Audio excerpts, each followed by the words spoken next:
Hello everybody, so today we are going to be building a really cool desktop. It's going to be a gaming desktop. We got all the really cool parts that you would really want. We actually have here, this isn't the super fun part, but anyways, it's a Z390A and it's compatible with 8th and 9th gen Intel chips. It does a lot of stuff. It's a Z board, so the Z board means you can overclock it. There's a lot more features on it. This one actually has Aura Sync. It's an Asus one. It's not the super high-end one. Asus Prime isn't the super latest one, super high-end one, but it's still will get the job done. You can see some of the specs. You can go up, the memory speeds can go up pretty high on it. It says go up to 4266, which is pretty nice. It's 4 slots. It looks like that there are 3 PCIe slots and at least one M.2, maybe 2. Looks like there's 2 actually there. So that's a cool one. So we're gonna put in here the 9700K. It's one of the best gaming desktop CPUs you can get at the moment. I know it's a little bit older now. We don't have the 10700K as of releasing this video. That chip is out, but this guy actually got this a little bit before, I believe, maybe it came out, or he just decided to get it pretty recently. So we're going to be sticking with this. It's still really a really high-end gaming one. It's probably going to give you one of the best overall performance, especially if you don't want to go for the i9. Definitely a way to go. I'll get you the highest frames you possibly can get. If you really have a lot of cash to spend and you just want a lot of performance, this is definitely a way to go. There's really no point of getting the i9 unless you really are probably streaming or doing other stuff as well as gaming. That one does have better performance. It's quite a bit more expensive. It's like about 150 bucks more, but this is definitely the best kind of bang for your buck, kind of in a way, but it's definitely something if you really want high-end performance and you don't want to spend like 500 bucks. This is usually around like 350 when it first came out. The 9900K is about 150 bucks to 200 bucks more, and you don't get a whole lot more performance out of that one versus this one for that amount of money more. I mean, it's almost double the price, honestly. It's about like 2/3 of the price, honestly, just to get a little bit more performance. So it's really worth that. Pairing that, you want to pair this with this is DDR4 RAM. It's a 16 gig. It's 3600 megahertz RAM. You want to pair it with the board. Now, it's important to be looking at the board and everything to see what you can get for performance from your RAM. When you plug these in the first time, you're not going to be getting those speeds that they're advertised. You usually have to overclock it. When you plug them in, you usually get around like 2133 megahertz, I believe, and you have to overclock it if you want the extra performance. A lot of people will buy these and they won't even understand that. They just think they get the speed right away, but there's a profile in there that you have to adjust in the BIOS if you want the full speed of this, and you always have to check compatibility of your motherboard. If you have a Z board, you should be totally fine though, because overclocking is the #1 way to go. We are going to be having also 1 terabyte of Samsung H60 Evo. Samsung does make one of the best SSDs you can have on the market. Their flash memory is one of the longest lasting, if not maybe the best on the market. This isn't an M.2 or a PCIe one, but it's just a regular SATA, but this will definitely be good for a gaming machine. Really want to be focusing on that. This whole build is more focused on the gaming performance. Of course, you can't go gaming without an RGB power supply. RGB. I wouldn't really recommend going that way unless you have to. I would get a little bit of a name brand if you can, but at this time, really making a video, it's very hard to get a lot of parts because of what's been going on. So I would recommend getting maybe like a Corsair or a EVGA or something like that, and just get one that's rated. This is 80 plus gold, so it should have a good standard anyway. It has RGB, of course, so you can't go wrong with that. Now to a really cool one, even though this is very overlooked. If you really want to have high performance for your CPU, especially a 9700K, or if you're getting the 9900K or any of those, you really want a very advanced and a very high quality cooler. That's very overlooked a lot. Most people don't want to do it because they just don't think about it as a thing. But for performance, especially if you're having these hotter Intel chips, especially the i7s and i9s, you want to go at least with maybe a Hyper 212 Evo would be great. In our case, though, we're going a little bit further than that. We're getting the NHD15. It's a Noctua. It's very high quality fan. I'll unbox it in a little bit and kind of show you. They're usually pretty popular. We got a few different fans from them here. They're really popular if you see these colors. This one's usually like the brown and the cream color. You see those a lot. You don't have to. Right nowadays, they've been making the black ones. It's always important to do that because when you have performance chips, you want them to get the most out of performance. These start to go. You'll notice definitely it slags and stutter if you don't have a good cooler. The good thing actually about the Intel the K series is they don't come with a cooler inside, and that's because they want you to get an aftermarket cooler to cool these things. The stock Intel ones just aren't going to cut it, especially at a high-end performance for gaming. You have to get something that's a pretty decent. Noctua is one of the best brands on the market to get for air cooling, and some of their stuff even matches some liquid cooling. So probably the most fun part about it, I know it's got a little bit ripped, excuse that, but we have the EVGA 2070 Super, and this 2070 Super is a very good to pair with the 9700K. It's a very nice card. It's still pretty expensive, but it's probably the best performance you can get for your money. Because if you go the 2080 to 2080 Super, it's a lot more expensive, and you don't get as much performance per dollar if you go that range. This is probably one. You probably might have even heard of this one on like Digital Foundry or something. They talk about this as the bang for buck. Personally, if I was getting a gaming one right now today, I would probably get the 2070 Super as of today, making this video. Obviously, the 2080 Ti is an extreme price difference for performance, probably almost double the price of this, but you do get a lot more performance. But for bang for buck, this is probably definitely the way to go. On these two, I would like to always get, I know this is the KO edition. I'm sorry, I'm not too familiar with it. I know there's something about it. I think it's a bit better in some ways. I should have done my research a little bit more on that one, but I know it's a KO edition. It's supposed to be, I think, a little bit better if I'm not mistaken. I always get one though with a nice cooler. Get one with a reputable brand too. Most of the aftermarket ones do come on a really nice brand, so yeah, that's always the way. If you see one, the thicker ones are always better because they have better cooling. They have a better heat sink there. So if you see ones that cover up 1.5 slots, 2 slots or something like that, like the big Asus ROG ones or some of the EVGA ones, the big FTW ones are very thick. That's because of the cooler. The cooler is very important. So, I mean, most of these just come on a board and then the cooler goes on top of it. And that's the whole reason they're so thick. The more fans, usually the better too. The quieter it can get. 3 fans are usually the way to go. This one has 2 fans. I hope it'll do the job, but I think it'll be totally fine. So this is a Lee & Lee case. It has the tempered glass on this side, and it also has it on the other side over here. So it's pretty cool. We're gonna see how it is to build in. Lee & Lee is a pretty nice brand. They make a lot of nice cases. Usually they're more of a designer type of case. Airflow actually looks very interesting in this case because it does have a mesh on the top there, and it has a mesh in the front here with 3 fans in the front. For some reason there is no exhaust fan, which is kind of surprising in a one like this, but we're gonna be putting in, and we got another Noctua fan we're gonna be putting in, and we'll put that in the back. So performance and airflow probably shouldn't be an issue after that. So all right, so I showed you all the parts. I'm just gonna unbox everything and we'll get started on how to build this thing. All right, we're starting now. All right, so once you take out the motherboard, what you want to do is you don't remove this yet. It even says not to remove this yet. You just want to, you can pop this up, this little latch here. This will lift up. This will reveal all of the pins on the grid. So we are going to take out the processor now, and you want to be careful. LGA socket means LAN grid array, and the pins are on the socket here. You don't want to mess this up. You just want to be very careful just to drop it in place. If you don't drop it in place, you can bend one of the pins here. There are no pins on the processor itself. Now AMD has the flip side. They have the pins on the processor and not on the motherboard. Which one's better? It's both sides think they're better, so we don't really know. I guess both sides have pros and cons. If you're installing processors, I don't think it really makes a difference, to be honest. So or you get your processor out, always grab the sides, don't grab any other area because you don't want to get like your oily skin on the contacts there. You want to go the direction of the arrow. When you pull down, you'll see where the direction arrow goes. In our case, it's going this way. So we want to make sure that we put the processor on this way. It should just fit right into place there. Just like that. And you don't need any force or anything. You can just wiggle it and you can feel it's very firm. It's very set. All right, and once that's done, you can actually put this down. And once this comes down, it's gonna pop up, just like that. So this pops up by itself and it secures it totally in place. Now what you wanna do before you put on the cooler, it's very important. You wanna put on thermal paste. We really like Arctic MX4 thermal compound. It's very good. It has a lot of silver in it, and that helps the contact better when you are transferring heat between the 2 metals. So anyone, no matter what I do, I'm either going to be putting too much, no matter what here. I like just doing this, do a little minus dots there, blah, blah, blah, blah, and that should be totally fine.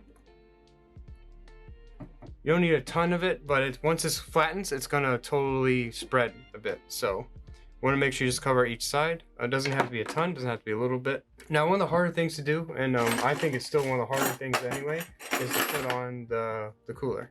So the cooler in ours is going to be Noctua NH-D15. And that one, I mean, all of these coolers can be a little bit tricky. This one has a bottom base. We're just going to put the base through here. You can see that pops up. That's good. And we want to make sure we put this on top. You know, before this, because I do know how big of a massive cooler this is. This is such a high performance cooler. It's this big. What I want to do, because you see how big it is, I might give me a little bit of trouble with the RAM on the one side. So let's put in the RAM next, right before we put this on. You can always check the size. I mean, it might be fine, it might be pretty easy, but let's just do it just in case. Just put this in. So for our motherboard, it's just check your motherboard before you put in RAM. There's optimal slots to put in. In our case, it's going to be the last two. It's going to be the this is, I think it's called B2, and then this is called A2. And we want to put those slots in. Just check your motherboard before you're putting in any one. You can just put them in. You hear that click? That's a very good thing, and this thing should pop up. Then you just want to put this one in too. Oops. Just be careful putting it in the wrong way. Just line up the line here with the bottom line over here in the board. And once you get a nice groove going, you can just push straight down. You shouldn't have to wobble it or anything. Just go straight down.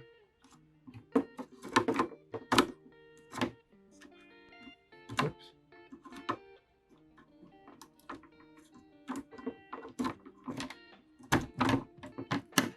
Okay, we heard a click there, so that's good. The RAM's installed, so we're not worried about that anymore. What we're worried about now is just putting on the cooler. This one has a bracket here, so we put the bottom bracket on first, and we want to make sure that we put on the rest of it. LGA, and each one's a little bit different. For this Noctua, of course, there's three actually different manuals to do this one. You want to install this for the LG 1151 socket. Every cooler is a little bit different because AMD makes a different one, and then if you get like Threadripper or any of those other boards, they will be a little bit different too. All right, next you want to install the mounting bars, and I think there should be about 2 of them. We also want to put in a little piece of plastic here. So it kind of looks like this. It's a little bit of a mixed cutout there. We'll be putting the plastic spacing bars. Because you can't make one cooler for every single motherboard. So they have to put a little bit of adapters. It's kind of like wall mounts, VESA mounts too. I'm going to do that. And we actually get an option if we want the cream color, if we want the gray color. I think it would be pretty cool if we put in 2 creams and then 2 grays. I think that would be pretty cool. So we want to put this one at the bottom. I'm going to put this one in the corner. Then I'm going to put a gray one at the top. The gray one in the corner. Alright, I mean, you can put on thermal paste always a little bit later. But after we put in those here, you want to put this in. Now what this is going to do, you want to put it this way because we want the airflow to go out this way because that's where it's going to go. And we want to push air this way. If you put this mount on the other way, it's going to be pushing air this way, which is kind of pointless. It's putting heat back into the system and pushing it towards the GPU. So let's avoid that by just putting this in this way.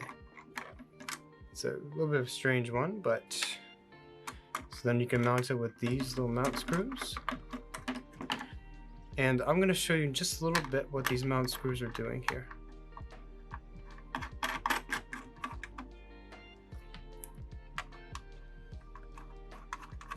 So the reason why we're screwing this in is to tighten up the bottom piece and the bottom bracket piece. So if we screw this in now, just tighten it just enough to where it gets a bit tight, then you're done.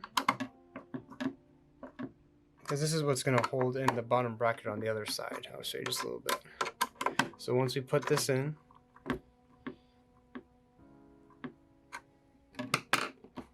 we can flip it this way. You can see the bottom bracket's now firmly tight. So, okay, and since we did that, so you want to take the heat sink here, and we want to remove the middle fan because the whole reason of putting this in like this is so we can do the screws. The screws are on the bottom here. There's one on the bottom here, and there's one on the top up here. So let's put this in. It should be fitting right where the little cutout is going. It should go right in. You can see it's lowering. And you want to do it just a little bit on each side. You don't want to go all the way on one side first because it won't be able to push down. And this will be very, very, very firm. Shoot. What is it?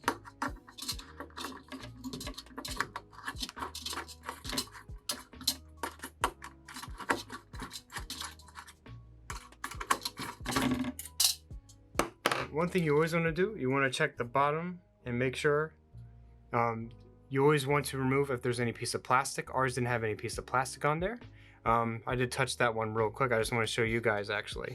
but you want to make sure that this is totally removed. There's usually a piece of plastic that covers on the bottom base here, and if that's not removed, you're gonna have a lot of heat problems and you'll cook the CPU, because they put a piece of plastic just to defend that.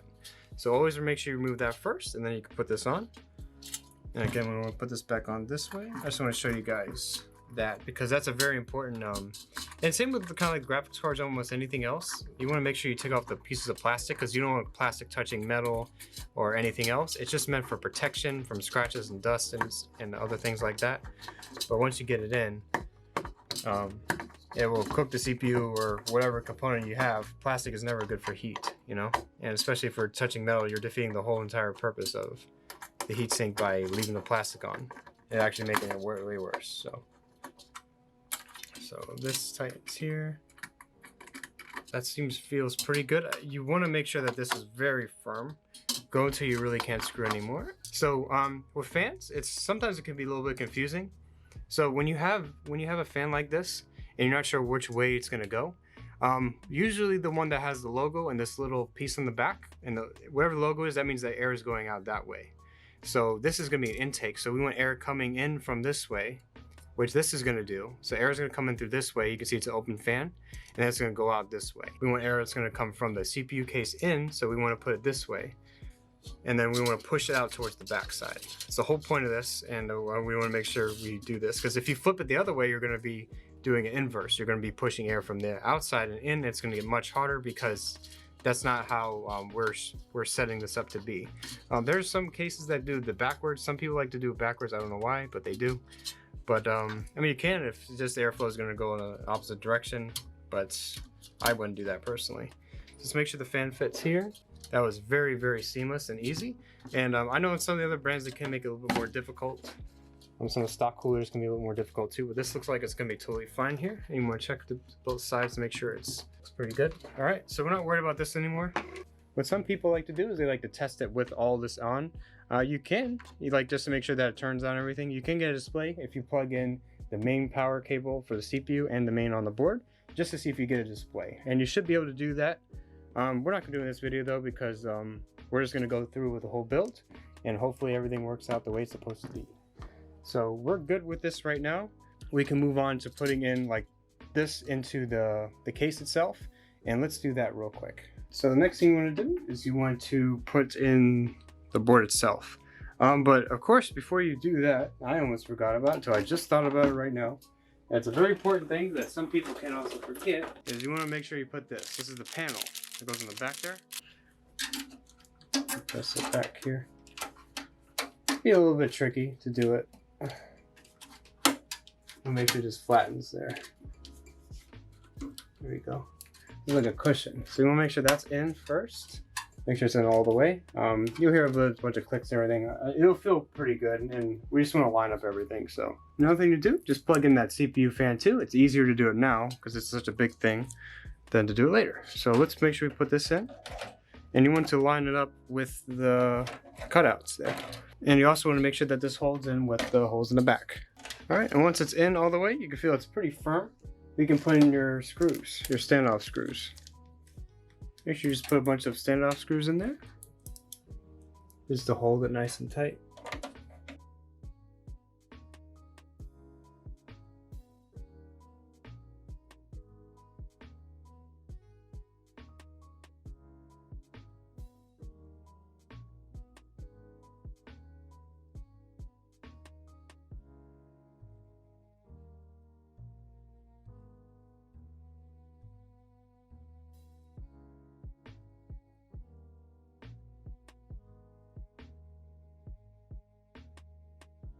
All right, once you go to the standoffs, that should be it. Just double check the side here, just to make sure it's fine, like the outside the case.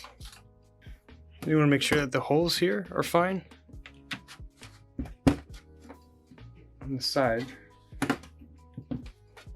It's like that. You want to make sure that these holes are totally fine here. And if they look good, then you're all fine and good to go. Then you can move on to the next part. So once you're done with that, now we want to get to the power supply. The power supply should fit back here, but if you see, there is nowhere to really put it back here. So we can flip it this way, and It should go in through here because our case is pretty cool. It actually goes out like this. Then you can take off the glass here like this. Pretty cool for the back and for help for cable management. So let's just put in the power supply next, and we should connect things as we go because I think it might make it a little bit easier for cable management. If you have a power supply like ours, this one's fully modular. You can see there's no connections that go directly to it, proprietary. Everything is in its own bag and its own box, so we can plug things in as we go. You need at least two, so I really don't know why I guess you need to have a full modular, because you always need at least the CPU power and you need the motherboard power cables. So I do know for a fact the 24 pin is the big one, and that goes in all of them, so we get this one out. And I think it would be a little bit easier if we just route this one before we totally slide it in. It'll make it much easier. So let's put this one. This says main board. Sometimes it gets pretty easy. It should only fit really in one spot. The other ones will say like PCIe and other things, which is like the graphics card. This should slide in all the way. This is the main 24 pin that goes to the board. And we also have another one that we need, is CPU. And this one's actually color coded, so CPU is blue. These are the two most important ones we have. Sometimes you have 8 pins. 8 pins is usually more for overclocking. Of course, it needs more voltage when you do that. So we're not overclocking this one as of now. This is just for the client, of course. So we're going to be plugging these two in, and should make it a little bit easier. Another one we do need is a SATA, and we also need a GPU one, and that should be it. And then we don't need the rest of the cables, because the SATA is going to be for your hard drive. So we're going to plug in this, and we want to do all this first because it makes it a lot easier. Whenever we put everything else in, we can just cable manage it later. We don't have to worry about it. We just slide it in and then manage it up as it goes. You can do one by one, which is fine too. This is, I think, a totally acceptable effort too. So we got the SATA one. All right, and one for the GPU. So the GPU is usually, we need 6, 8, so we need 10 pins. So we're gonna need 2 of these cables actually to put them in, just for the GPU. Okay, so this case actually has a very interesting feature. So there's a hard drive bay down here, and if you take out one of the screws, you can actually slide this. You can see it goes up and back. You kind of need to push it all the way because there's gonna be, I don't know why they don't just set that for the way it is, because the cables don't even really fit if you do it just the normal way. And of course there's a bunch of holes here you can put it, but if you can see it slides, it's pretty cool. It's a little bit harder to get it to slide though. I think it's on like a track or something. But it does go. This is just for that. I'm not sure if you can totally remove it. There's no standoffs on the bottom of it, so I'm not completely sure. I'm going to push it all the way over, and I think that's how that should have been in the first place, because if you see when I put in the cables, it's very difficult to move while it's in. So let's set it, and there's actually a hole you can do it. When you unscrew it, you can put it back in here so it stays. But it's kind of cool, but kind of pointless too. Like in this default spot, I just don't see how. I think everyone's gonna have to remove it every time, for at least the first time when they put it in. I'm just gonna push it all the way over because I don't want to deal with it again. Whenever you do a power supply too, make sure you do the fan heading. If you have a ventilation underneath here, like our ventilation's down here. Some older cases don't have ventilations on either side, which is weird, and you put the power supply fan going up. You definitely want it going down, so it's going to get intake from the fan, and then it's going to push out.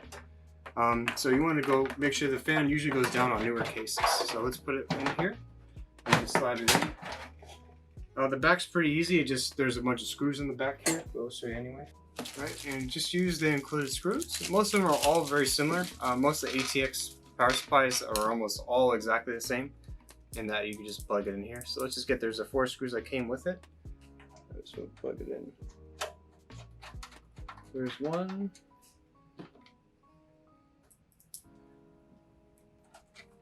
2, 3, and there's 4. And they usually just go like, like a boxy type of, it's very straightforward. There's nothing really to, there we go. And it's kind of cool. Now, since we have all this room now to work with, I think it's a good time now to do 2 things. We can do, I guess, the routing a little bit, and we can do also put in the SSD on the mount here on the side, because I think that's the best way to go on the SSD. So, because there are racks here, and I believe I could just put it in on the bottom, and it should be totally fine. So you can take this part off, and we will mount it through here. just plug it in on the other side, I guess. We just do that. Might be the best. I guess that's how you do it. I don't have the manual here with me because you didn't bring in the manual. Alright, so then once you mount it, you can just plug it back and slide it. Actually, I really like this. This is really cool. I really like this, actually. Slide on the back here so it doesn't show in the front. It just slides in like that. It's really cool. Then you just plug this back in on the top. Just like that.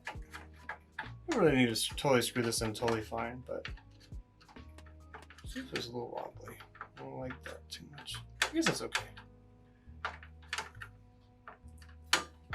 But now we need to plug it in at the bottom. So now I want to plug in, there's a SATA cable here. So let's plug this one in here. We're trying to keep it as clean as we possibly can. It's hard though all the time with these, but let's see if we can do that. I guess before we do this, let's just clean this up a little bit. Let's just do the trails to make it a little bit easier. So let's do the cable connection. Let's do the main CPU one, and then we'll kind of work around that.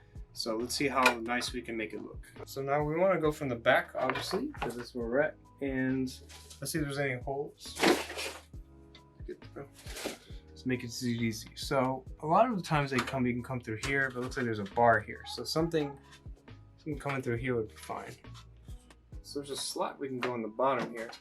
Okay, so here's the 24 pin. We're able to slid it through here. All right. We'll slide that through. This goes up and over, and then we can just plug this in over here. All right. And we also want to use a SATA cable at this point, so why not? Let's plug it. Let's do the bottom. Let's go to the back first.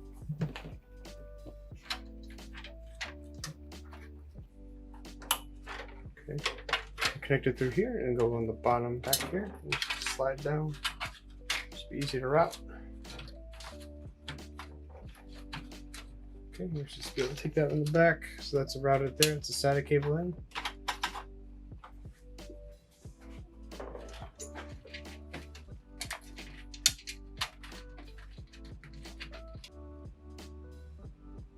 Alright, so guys, I apologize. There was a much easier way to do this.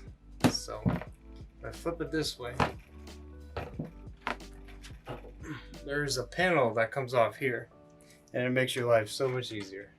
So I did struggle for a bit there until I realized there's a panel that comes off, and this makes it so much easier. So we can actually route everything here, and we can do everything through this way. So we're gonna go organize that, and we actually want to do the front panel connectors too. So all the front panel connectors are here, and they're all tied up, it looks like. So USB 3 and everything. So there's little loopholes here. Let's go take this out. It's nice how it's just a little tie, so you don't have to keep doing this over and over again. This is the front panel connectors. So we can do that.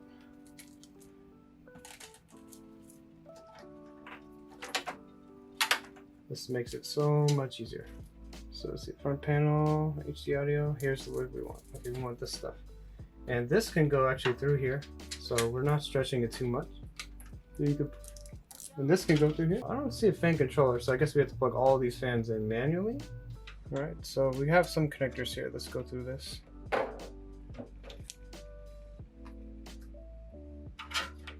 Okay. So this is the audio one. We're worried about these first. Let's go under this so you can make it a little bit nicer looking. We want this part to look really nice, so let's try to keep this as neat as we can.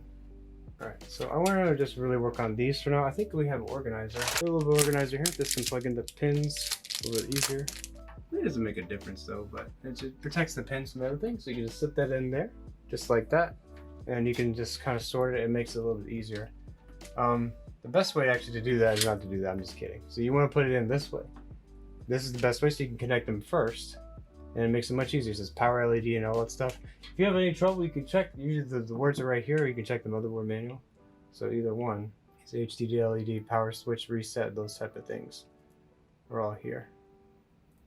So the most important thing obviously is the power switch. We plugged all those in. There should be some more. But let me get the USB 3.0 again from the back. Plug it in this way because it's at the bottom.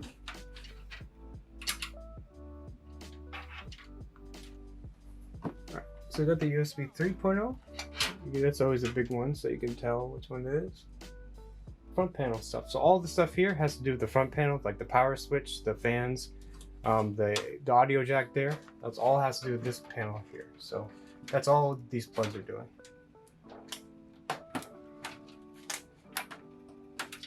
So good firm fit there. Fan, we're gonna plug this in here. Okay, and then it just says HD audio or something. All right, so sometimes the front panel connectors can be down here, and that's usually a pretty easy one to do. The USB 3 one can be all the way up here sometimes, but we actually placed it down here for this one. That's just where it goes. You can always check your motherboard to see where all these cables go, because it's a little bit easier if you do it through there, through looking at the little lines down there, and sometimes it's very hard to read. You might need like magnifying glass or something, but we try to clean it up as best as we possibly can. And it doesn't look too bad so far. Of course, we have these cables just for the GPU, but the fan cables don't look too bad. It's one little stretched here. I'll see if I can lower it. But this case has been pretty easy to really go into. You can see it keeps everything organized down here. And let's go see if we can keep it neat on the back. It's the best thing we can really do. And then I'll just plug in the GPU. You can see it's still pretty messy here. But the best part is we have panels that can cover up absolutely everything. So you can put on the panel just like this, and it covers all that mess right there. Makes it look much better. And you can see we also have a little spot over here, which isn't totally necessary to have a panel, but it does. Runs it over here this way. And I would just recommend just tightening these with your fingers, because if you ever need to access them in the future, you will need to go get a screwdriver. So that's it. It looks really clean, very organized.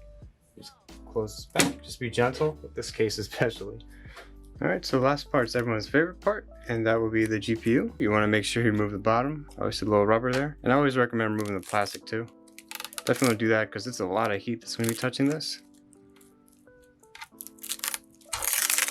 You don't want any of this suffocating it or anything. There we go. Just take it off anyway. It's really cool to see that little super they put on the edge there. I think that's the only board where you can just put this in.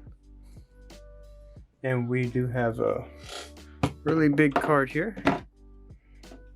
We do have a really big card, and we have a really big heatsink. So let's see how that's going to match together. And most of the time when you install one of these GPUs, you always want to put it on the top slot because that's usually the highest bandwidth spot. But in this case, they're all actually the same. So this is a 16x slot, this is a 16x slot, and this is a 16x slot. And that's just more of the bandwidth. Most of the time you do see them as like there's one, the top one's the highest bandwidth, and then the other one cuts down about half, and then the other one cuts down maybe less, or at least usually an 8x slot. But they're all 16x slots, so it doesn't really matter where we put this in. Since it doesn't really matter, which is a good thing because we have this huge heatsink here, I want to put it in this one down here just to give it a little bit more space, a little bit more room to breathe. So I think it'll look a little bit better too if I do that.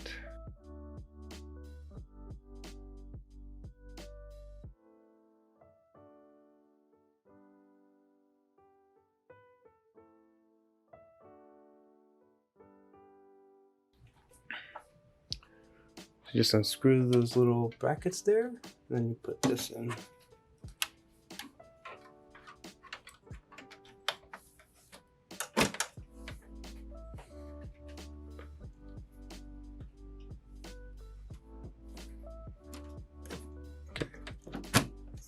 Just like that, and you'll hear a little click. And once you do that, it's very important to screw in the screw again so it holds up. Sometimes you can't see there could be like a little bit of sag or something like that.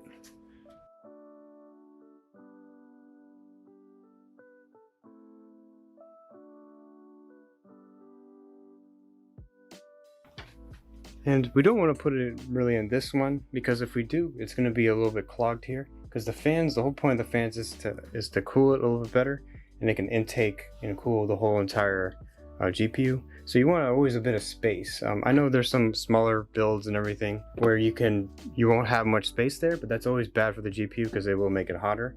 It's not getting intake from the fans that are coming in from this way. So any of the slots do work though. If you do need to put it in any of the slots, they will all work. But I think if you want the maximum performance, this is probably the best way to go. It's just to always give it the most air it possibly can. So let's just screw it in, make sure it's all safe. Yeah, because I originally wanted to put it down here, but then I saw how it wasn't really getting any space. So I think it's just better to always give it the airflow it needs. And you'll notice there'll be a little card up here. This is usually for connecting two cards together. You can do it, it was called SLI before. I forgot what the new name of it is now because it's the RTX ones, but you can do that. I would still take off rubbers. I don't want anything trapping heat around here. It just makes everything flow a little bit better. That port though is for the just connecting those two cards. Two cards, they don't scale too well on certain games. Certain games they do, if you're going for that type of thing. But I think it's better just to always remove it, leave it there. And I always think one card's always better than getting two, just overall. So just plug this in. Especially if you're playing games. If you're doing other work, like if you're doing professional work, I don't see a problem with that. But definitely for games, it's just better just to get the better card, one good card, than having two of the same card.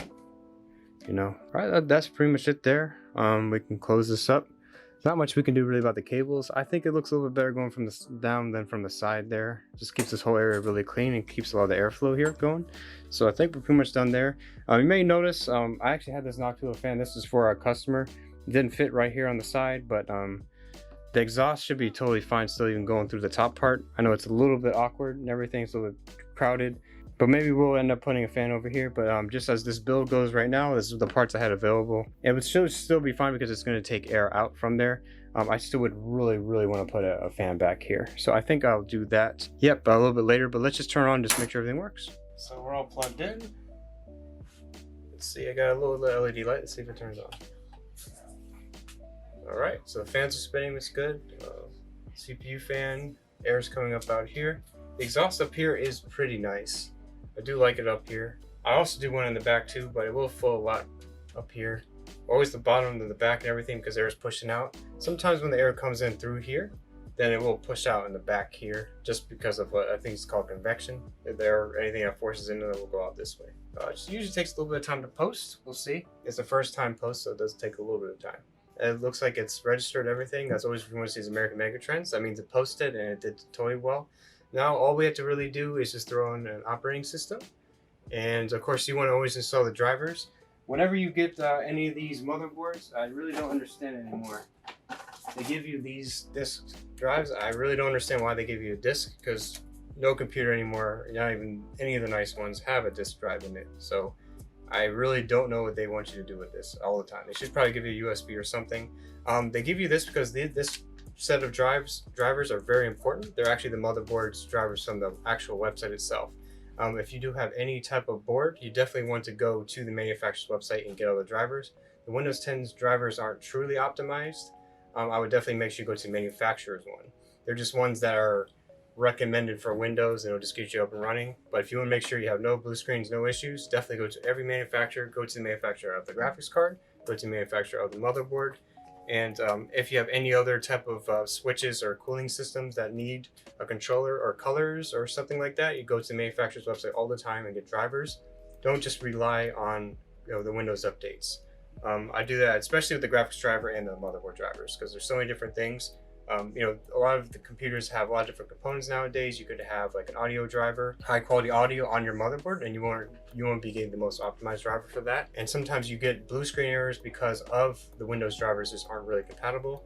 Especially if you have newer stuff, go with the manufacturer's website. So anyways, guys, I really hope you enjoyed watching. If you found this video helpful, please leave a like down below. It really does help a lot. Please subscribe for more content. We will try to upload as much as we can, especially during the time that's going on. We wanted to do this one because this one's pretty special. It's pretty cool. I apologize if some of the angles are a little bit bad and everything. We tried the best we can. We have a little bit of a new studio here going on. It's a little bit crowded with a lot of stuff going on, but we want to bring you this content, really show you the best way to do things. I'll try to label all the parts that we have here, and I'll get the name of this case. It's a Lee & Lee case. It's a very new one. Especially of today, but I'll link it down below so you guys can just all check it out. Anything you want to do, it really helps us if you go through that link and purchase something through Amazon, if you hit the bell icon, you also see when we upload new stuff, it'll come right away. I know we haven't been doing it more recently, but whenever we do, you'll know first thing. So anyways, guys, thanks a lot for watching. Hope you enjoy. Bye.